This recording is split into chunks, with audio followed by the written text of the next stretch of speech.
In this video, I'm gonna talk about Overwatch. I'm gonna need a lot of help on this one. This video is unfortunately 3 years too late, but I figured that it's better late than never, and it gives me something to practice my vocal cords onto. It is going to be a rather special one, and a lengthy one, quite simply because thousands of people are playing this game right now, and are completely unaware of its particular mechanics. Seeing as I am obviously in a manic phase of depression, I therefore seek to solve this problem all by myself, hoping somehow to reach more people than the Live Aid concert.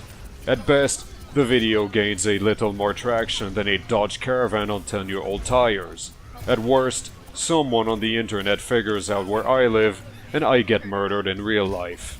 Let me go back in time a little bit. A fair number of us have grown up on first-person shooters such as Doom, Quake, and then Call of Duty, Counter-Strike, Battlefield, and lately Team Fortress 2. These games have gotten us used to a gameplay style in which raw mechanical skill and quick reflexes are a get-out-of-jail card, and most problems can't be solved by placing 2 or 3 bullets into a poor bastard's head. In most cases, you are in a team of 1 or 2 dozen people, and each player has a tremendous amount of killing power, so the team can afford to have a few stoners who dick around in a corner while everyone else does all the work, and that is fine. Overwatch gets through the door, introduces itself, and says, "Hello, I'm an FPS just like the rest of you." The tutorial has the player taking control of our favorite homosexual super soldier, firing a couple bullets, using the healing station, and Bob's your uncle. We have just taught our newbie that Overwatch is indeed an FPS, where he can just turn around and pop a few bullets into someone's head to come out the winner. Business as usual. Meanwhile, in the years leading up to Overwatch, we saw the rise of multiplayer online battle arenas, a genre that centers around tactics, the use of abilities on a cooldown, and small teams where each teammate heavily depends upon one another. If one of those teammates is having a bad day, then the entire team is in a world of shit. Let's kill the elephant in the room right away, and I hope that for your own sake you have noticed the elephant by now. Overwatch is not a first-person shooter, at least not in the traditional sense. It is a game that is best seen as a MOBA, where you control your character not from a top-down perspective, but rather by directly being this character on the field. FPS means that you shoot and you kill. MOBA means that you maneuver yourself around like a chess piece and make use of your cooldowns to turn the tide in your favor in a battle that is larger than you. It means that your individual power is diminished and you can accomplish absolutely nothing on your own, and the player who seems to be carrying the entire team on his back is actually being supported by a team that is giving him all the tools and the protection he needs to succeed in his attack. Overwatch is heavily into the latter genre. The game has 5 modes of play. Quick match, in which all manners of random indescribable mayhem occur, although using the normal Overwatch rules and settings. Play versus AI, which is the same as Quick Match with one key difference that I am sure you have deduced. Arcade, which offers several alternative modes and tweaks on the original Overwatch formula and is seen as the least serious mode of them all. Competitive, in which it is understood for the most part that players involved here will coordinate to the best of their ability to win a match in a no-nonsense fashion. And lastly, custom game, in which the hosting player decides on the session parameters, the list of which is quite extensive. Within these modes are 4 primary map types. King of the Hill, in which a team must capture and hold a single control point for a set time. Assault, in which the attacking team must capture 2 control points in succession. Escort, in which the attacking team must push a vehicle to the end of a set path. and Hybrid, which starts as a control point and then switches into a vehicle escort once the point is captured. There are some extra types, such as Deathmatch, Team Deathmatch, and Capture the Flag. However, these are restricted to the arcade and are not part of the main game. Overwatch offers something like 30 big damn heroes, and your team must choose 6 of these to make up its composition, in a balancing act between attacking power, space enforcement, and sustain. The damage part of your team will aim to secure killing blows. The tank part will grab the enemy's attention, get in their faces, and yell, "Deal with me right now, or you will certainly die." The support part keeps everyone in top condition, while applying various team bonuses and seeking to apply debuffs on the enemy team so that friendly teammates can more easily secure kills. If the chosen composition does not work, it is possible to switch heroes at any time by returning to the spawn room. Each hero has a unique weapon, a set of abilities on a cooldown, and an ultimate ability that charges up primarily by dealing damage, healing oneself, and healing teammates. Matchups between individual heroes will affect the likely outcome of a fight, seeing as a pretend death god with a pair of shotguns has little chance of winning a duel against a sniper whose ass cheeks could instigate World War III. In fact, some matchups are so lopsided, and intentionally so, that there are many cases where you can empty your entire magazine into your enemy, and he will simply laugh it off before killing you. Most FPS players will either cry foul or will attempt to learn how to play the hero against whom they repeatedly lost a duel, only to lose more duels to whichever other heroes they poorly match up against. And you can see how that becomes a cycle of endless frustration. The first mistake these players have made was to attempt a one-on-one duel in the first place. Overwatch is built expressly to punish any and all lone wolf actions, in such a way that the actual power of a group of people is the square of how many teammates are involved. In other words, if you try to fight all by yourself 2 enemies who look out for one another, it is as difficult as fighting against 4 people who have the same equipment and skill as you. If you take on 3 enemies, that's 9 people. 4, 16. 5, 25. 6, 36. You against the power of 36 copies of you will not result in a favorable outcome, however many foes you somehow manage to take down in your suicide attack. It also drives the fact that a fight will oftentimes snowball in favor of the team that placed the first kill. So, what can you do? Obviously, the solution is to gather your teammates at the spawn room, come out together, and face the enemy as a full team. 6 merry men versus 6 mean ruffians, giving rise to what's known as the team fight. Tanks will seek to create areas of safe space and disturb the enemy zone. Damage dealers attempt to land a kill on an exposed enemy, and supports run around keeping everyone healed up, increasing their team's power and decreasing the enemy's power. Somehow, you lose the team fight and are sent back to the spawn room with your tail between your legs. So what's the deal? You shot your gun and everything! That is where cooldowns come into play. That is why using the hero Soldier 76 as an introduction to Overwatch is a great way to put an FPS player at ease, but ultimately a trap that reinforces the wrong lessons instead of pushing the player to unlearn some of their traditional assumptions and muscle memory in favor of Overwatch's more cooldown and team-dependent gameplay. Soldier 76 has a single cooldown ability that is on a punishing delay, paired with a hero that is engineered to be relatively independent from his teammates. Soldier can deal okay damage, he can easily heal himself, and he can reposition quickly simply by running around faster than everyone else. It does not expose a player to the Overwatch way in enough of a significant manner to drill the required lesson. In order to demonstrate the lesson, we shall use the hero Winston. This gorilla is the absolute opposite of all FPS assumptions. You only need to aim in the enemy's general direction to land a hit. Your gun is extremely short-ranged, and it deals pitiful damage. You cannot simply shoot and kill with Winston. You have to think like a MOBA from this point onward.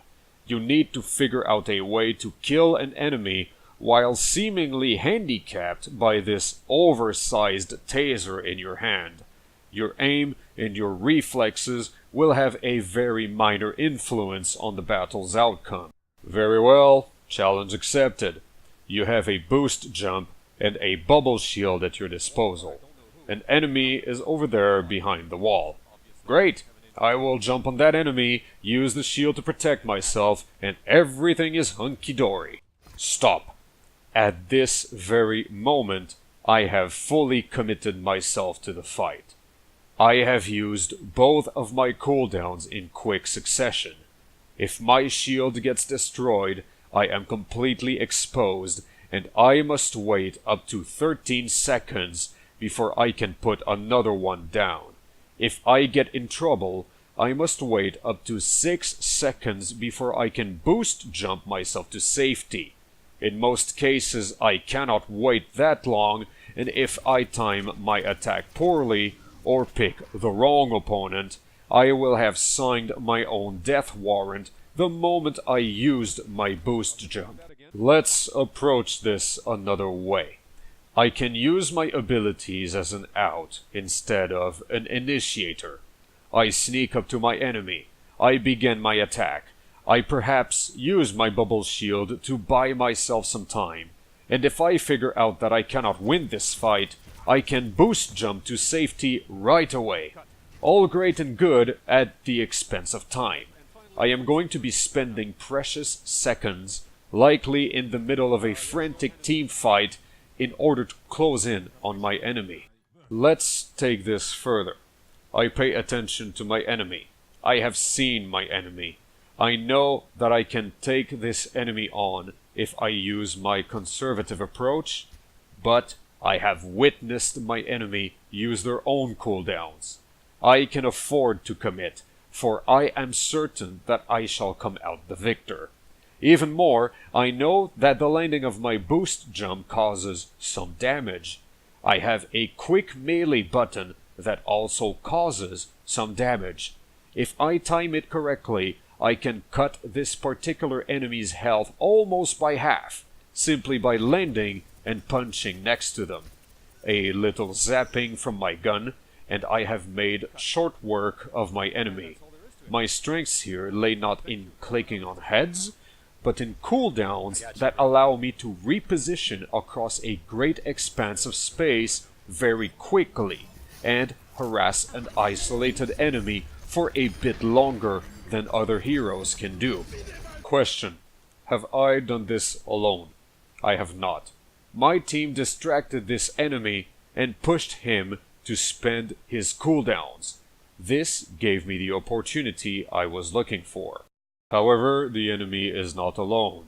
He's got teammates of his own, and in reality I have to keep tabs on the general situation, on the cooldowns of whoever could come to his aid, on the proximity of those enemies, or what they are paying attention to, and the list goes on. Nearly every fight I take on can get complicated real quick, and I have to take a split-second decision on whether to attack this enemy or somebody else, or come to the rescue of a teammate, or simply wait a while longer for an opportunity that I can capitalize on, with each decision ultimately having a profound effect on the team fight's outcome. Fortunately, I have an ultimate ability. It is charged up and ready to go. Popping it will surely destroy everything in sight. Only, the ultimate is not a fight winner, it is simply a cooldown that is bigger and meaner than the others. It is an ability that can get evaded, nullified, or shut down just like any other, and can sometimes actually put me into an even more dangerous situation than if I had held on to it. I cannot pop an ultimate all willy-nilly. I must seek the right moment to use it, and oftentimes coordinate with my team in order to combine my ultimate with another coming from a teammate, all while keeping the team's ultimate economy in good health, so that we do not end up underpowered on the next team fight. It's all layers upon layers upon layers, and I know that you know that I know you will do this or that, and it's a bunch of chess-like maneuvers with openings and gambits and rotations and go-around maneuvers made complicated by the fact that you do not have a bird's-eye view of the field, but that you are instead one of the chess pieces on the board, and everyone is moving simultaneously. All this for that. From shooting an assault rifle, to cooldown management, to the power of an ultimate ability, to alt economy, and how that creates a mess of a web of potential outcomes, sometimes cemented the moment the player makes a mistake in the opening phase, sometimes only in a split second during a team fight. Thus, it is not a game that one can play on autopilot, at least not when looking at it under a competitive eye. In this regard, Overwatch is primarily aimed at beer leaguers, who shall gather around to build a team where each player has a strength that completes those of his teammates in order to form a balanced lineup. This is brought to its natural extreme in the Overwatch League, in which you can cheer for a team from your city of your choosing, the same way as one would follow a football team, a hockey team, or what have you. Each player on the team is hired for his skill in this or that hero, and those players are put together to form a team composition that has been decided upon well in advance, executing maneuvers that they have practiced extensively. This is all amazing on paper, with much potential for thrilling matches, where one snatches victory from the jaws of defeat. Now, here is how the real world works. People will play in competitive mode while drunk, or stoned, or without a care in the world. People will go into quick match to practice a hero they have never played before and to accomplish self-imposed challenges without regard for their own team. In gameplay and strategy discussions, one player's common sense is another player's sheer lunacy. Some players will play every hero at a mediocre level, while another will hone their skill to a razor-sharp extent in one single hero, becoming an absolute god when the matchups favor him, and a complete deadweight when they do not. One player will use a hero as a flanker, while another player will use the same hero as a frontline fighter.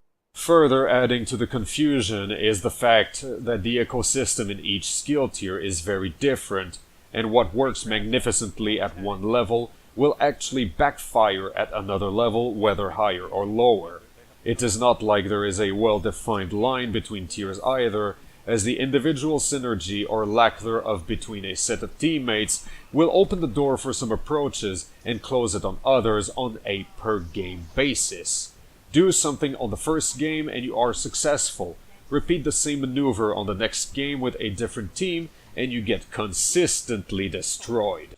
A looking for group feature allows one to assemble a team where there is some guarantee that the composition will not be too lopsided. There is also the possibility of joining a Discord server in which pickup groups are assembled and team captains choose teammates in a schoolyard pick'em style. If you do not feel like waiting that long between matches, you can queue up for a game all on your own and let the matchmaker stick you with 5 teammates of roughly your skill level, with their own surprise box of philosophies and experiences that shall drive their gameplay style. Whether their style matches well with your own and the rest of the team is something you will learn in a way that is harder than the male animal kingdom in the spring season. All of these philosophies and experiences clash once the team has been assembled and everyone is locked in with one another for better or worse. You cannot just pull on the eject lever, as the punishment for doing so is severe. Not everyone can handle the situation in a mature way, and it is not uncommon for a player who's had multiple negative experiences in past games to suddenly blow a gasket in the game you happen to be in. Red-hot discussions arise when a player, generally from a traditional FPS upbringing, believes himself to be overperforming while the rest of the team fails to follow up on his play, when in reality he is being a liability and is blissfully unaware of it. And yet even that is up for endless debate, with no one ever coming out the objective victor. This leads into players tilting in the same way as one would lose their composure in a poker game, becoming predictable to the enemy, and turning into underperforming problems on two legs instead of companions who help you and support you. Simultaneously, everyone is an armchair coach or a living room sportsman who knows what is best for the team and is profoundly offended that the team refuses to listen to so-called reason, aka lunacy. Somebody else will answer with his own definition of reason, aka lunacy, and you can guess how the situation devolves into a litany of death threats and a team that self-destructs oftentimes before the enemy has even fired a shot. In short, this game is a social experiment meant to figure out how quickly 6 perfect strangers can develop cabin fever.